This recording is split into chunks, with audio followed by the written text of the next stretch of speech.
Good morning. This is being recorded on October 14th, 11 o'clock in the morning. The date and time is relevant because so many things are happening so quickly that by the time you listen to this, there might be new situations which I have not covered. What I want to talk about today is to some extent the US in terms of all this Middle East mess. But before I do so, I want to remind us of where we are, so it makes sense to then discuss US policy. So let me just review a couple of things. First, you will recall that the population of Gaza was about 2.2 million people. By now, somewhere like 43, 44 million people have been killed. And the proportion of women and children in this grouping is very high. And in addition to the people killed, there is the assumption that several 100,000 Gazans are in mental distress, children injured, women injured, and so forth. So those statistics are only the people who've actually been killed. Then Lebanon has a population of about 6 million people, of which so far somewhat in excess of 2,000 have been killed. 1 million have left the country, mostly Syrians who had moved to Lebanon during the war. And in addition to about 1 million Lebanese have had to move to various locations because of the bombings and the military activity. And finally, you have Israel, which has a population of about 9 million people, about a couple of thousand people were killed at the beginning of all of this and or became still interned in Gaza. And in the last few days, yesterday, I believe, Hezbollah managed to lob missile into a military base in northern Israel, and I believe 4 Israeli soldiers were killed and some were injured. Then I want to say that people are not born as terrorists, and it's worth contemplating how and why they became terrorists. Then I want to say that Lebanon has been in a difficult situation for decades. In the 1980s, it was occupied by the Israelis. In 2006, there was another conflict. That conflict led to a resolution in the United Nations, 1701, which sent peacekeepers just north of the border between Israel and Lebanon, presumptively to keep the peace. They're still there. The peacekeepers come from a variety of countries. For example, there are quite a few Indonesians there. And recently, the peacekeepers have been attacked and injured by the Israelis. Several have been killed. And Netanyahu has said, well, there where the Hezbollah is and villages and so forth, so the peacekeepers ought to get out of their way and relocate. And not surprising, the United Nations says that there was an international agreement that the peacekeepers would be where they are, and it is a violation of international law as well as human rights and so forth for peacekeepers to be attacked and killed and in danger. So there is a standoff about that. In Hezbollah, as we know, has attacked Israel. Hezbollah is a powerful organization, was a powerful organization it is essentially Shiite, while Hamas in Gaza is essentially Sunni. And Hezbollah has been funded and supported by Iran. Hezbollah has been saying over the past few months that it will stop attacking Israel if there is either a peace agreement or, for that matter, even a temporary hold on fighting. That, of course, has not happened. So Hezbollah has been busy attacking. When Israel started attacking Hezbollah, it tried to decapitate Hezbollah by killing its leadership, and it's done a reasonably good job in decapitating the top of the Hezbollah leadership. But obviously there are still people in control, and Hezbollah has a lot of missiles, and the missiles that were sent over to the Israeli military base obviously were sent by some authorities in Hezbollah. Hezbollah is not just a large organization which has issues with Israel, but it is a large organization in Lebanon and has been actually part of the Lebanese government in recent years. Lebanon is comprised not just of Sunni Muslims, but also of Shiite Muslims, but also there are non-Shiite Muslims live in Lebanon. There are also Christians in Lebanon. And there is a whole segment of the population in Lebanon which has not been friendly to or approval of Hezbollah. But I think it's useful to say that Hezbollah has not been some tiny little terrorist organization, but has been deeply embedded in the politics and in the life of Lebanon. Lebanon, some years back, was a lovely country. Many Europeans and some Americans used to vacation there, a sort of Paris of the Middle East. But it is anything but that now. Now, from the Israeli perspective, it is said that they are trying to attack Hezbollah, and indeed they are attacking areas of Lebanon where Hezbollah is dominant and present. But as we've also seen, Israel is now attacking Beirut, which is the capital.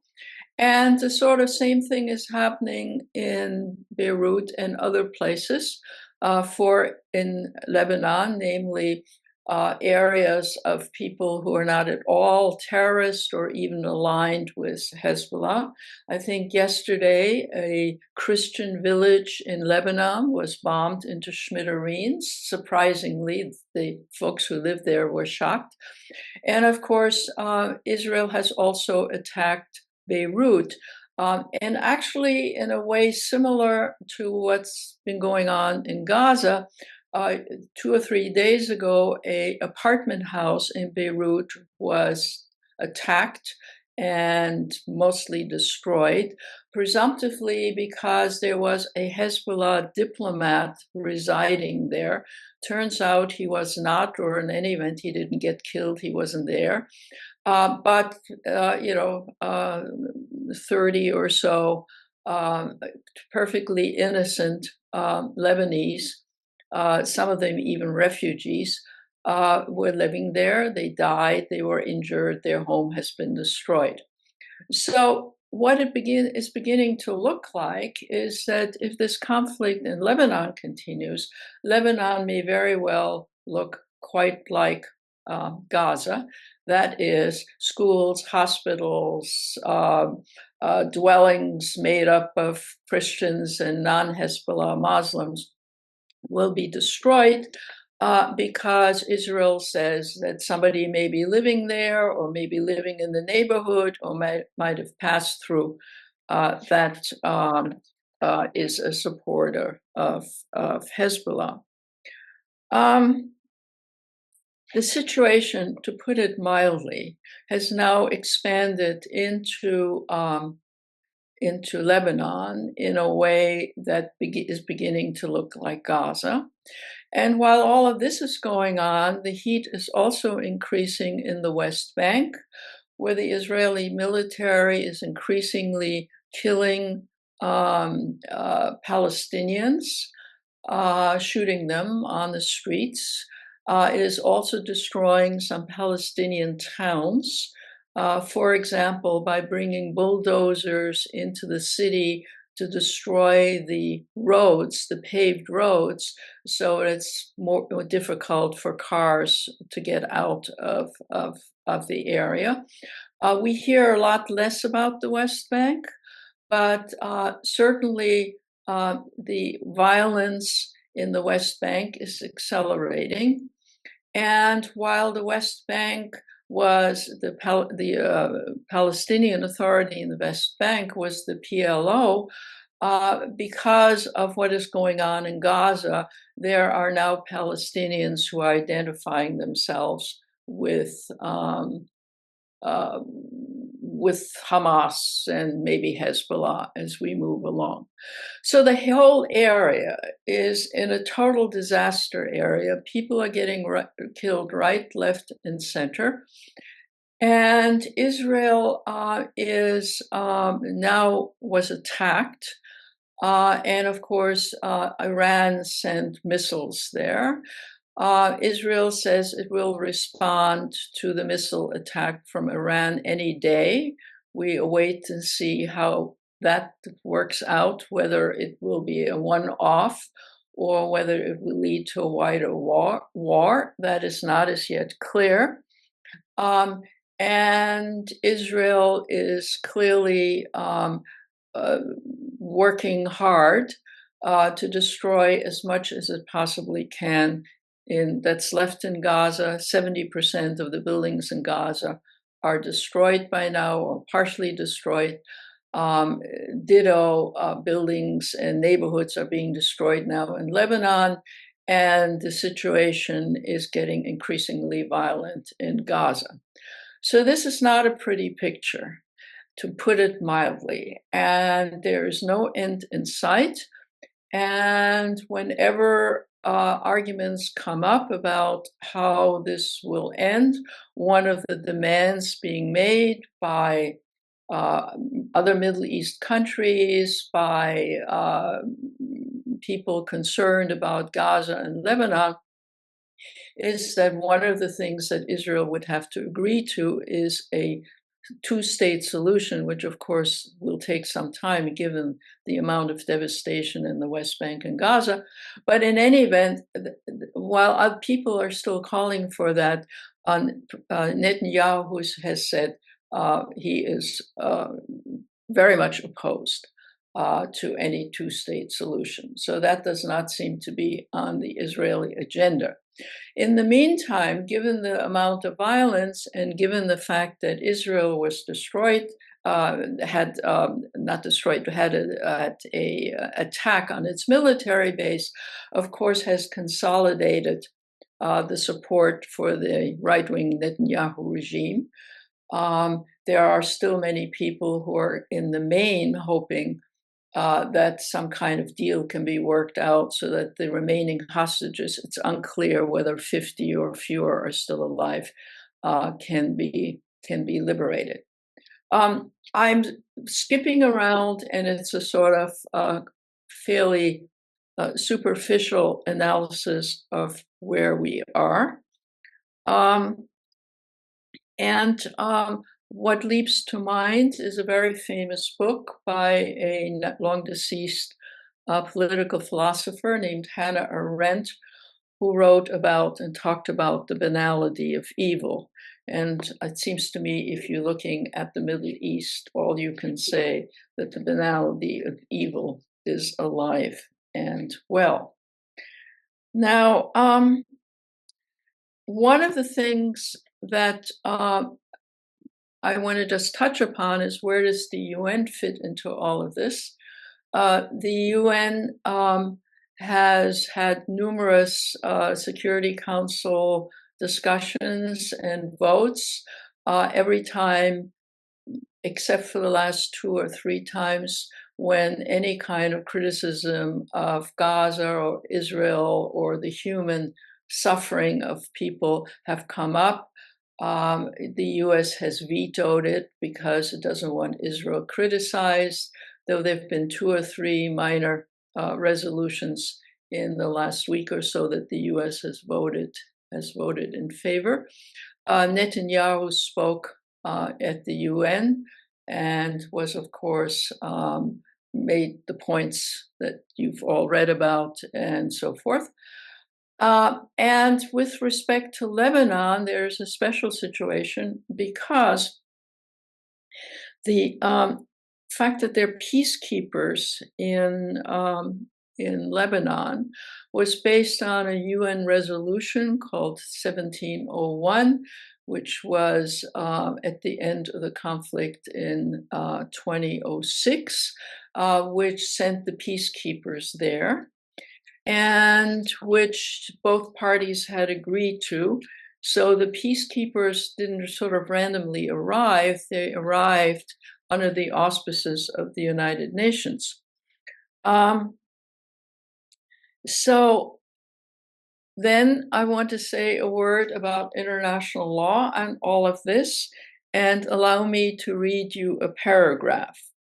The state of Israel's continued presence in the occupied Palestinian territory is unlawful.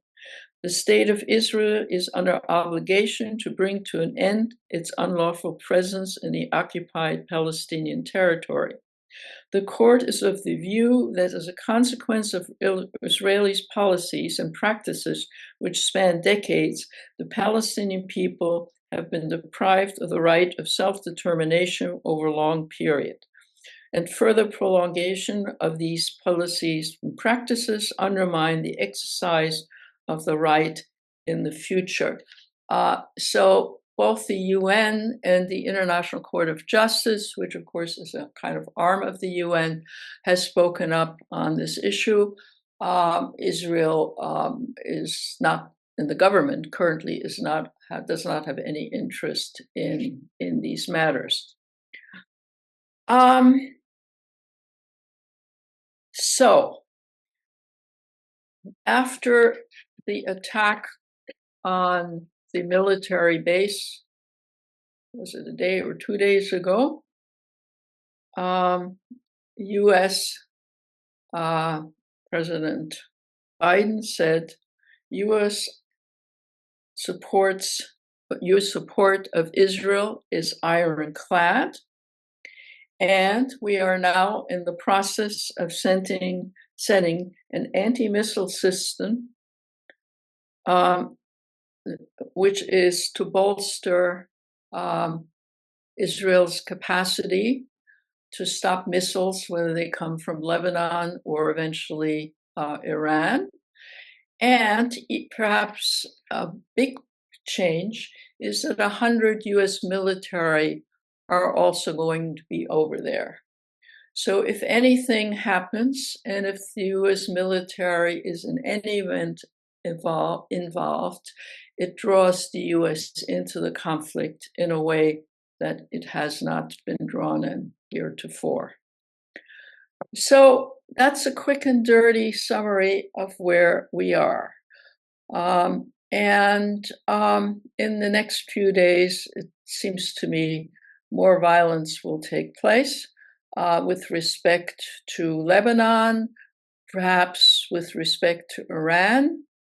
And in the meantime, there is an acceleration of violence in Gaza, where the people from the south who have been told to move to the north are now being told to move back to the north because Israel has discovered some more Hamas people in the north.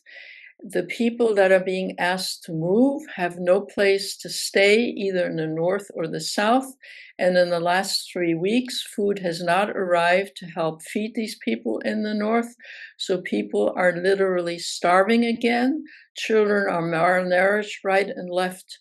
And the situation in Gaza is getting worse by the day. The situation in Lebanon that I've described is accelerating.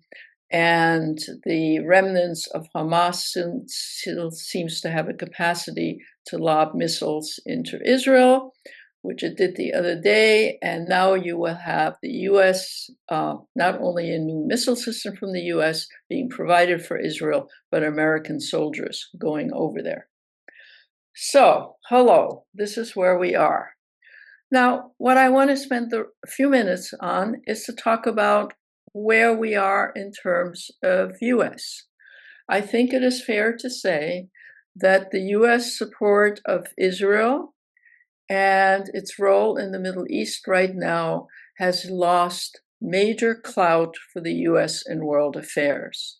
There are very few allies of the United States who approve the support or the what was the right wording of it? The ironclad support of the U.S. of Israel. There is a belief that the U.S.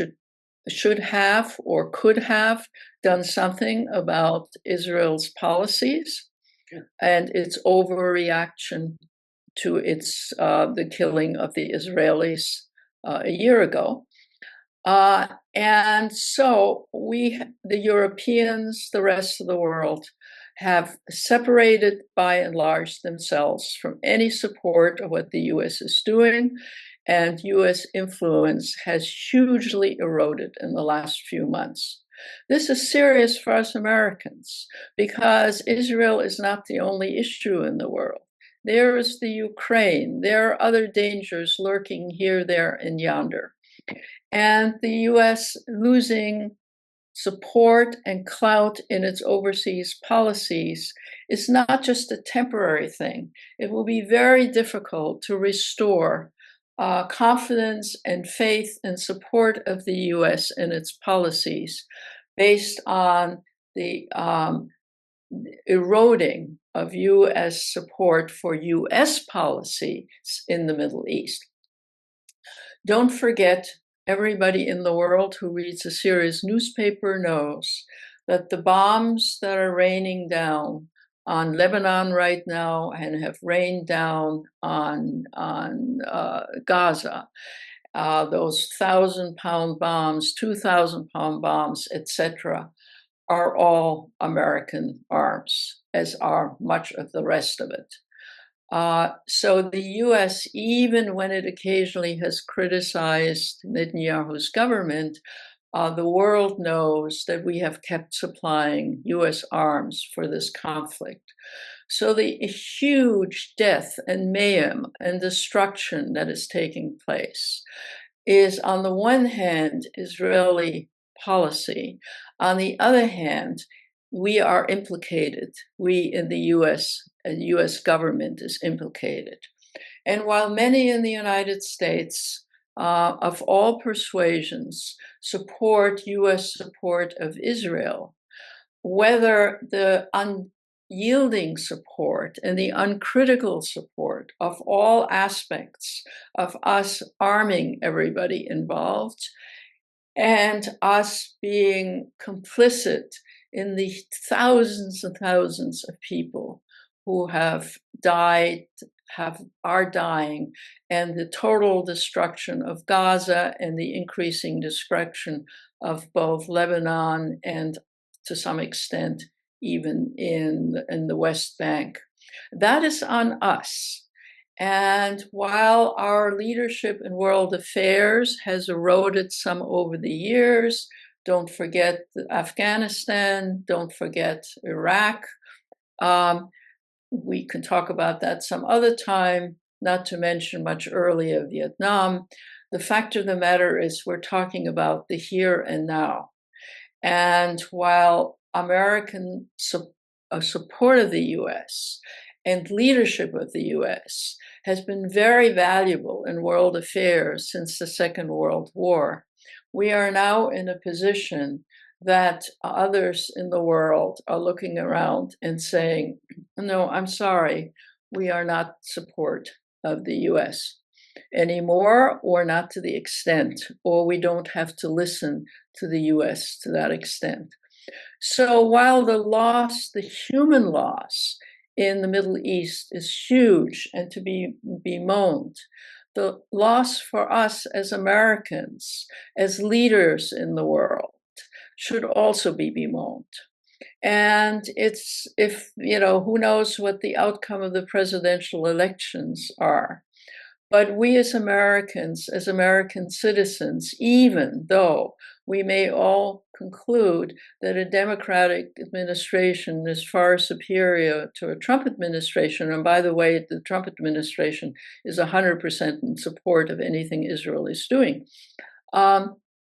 while we may be better off with the foreign policy in the Middle East if there is a Democratic administration, we have still lost so much leverage.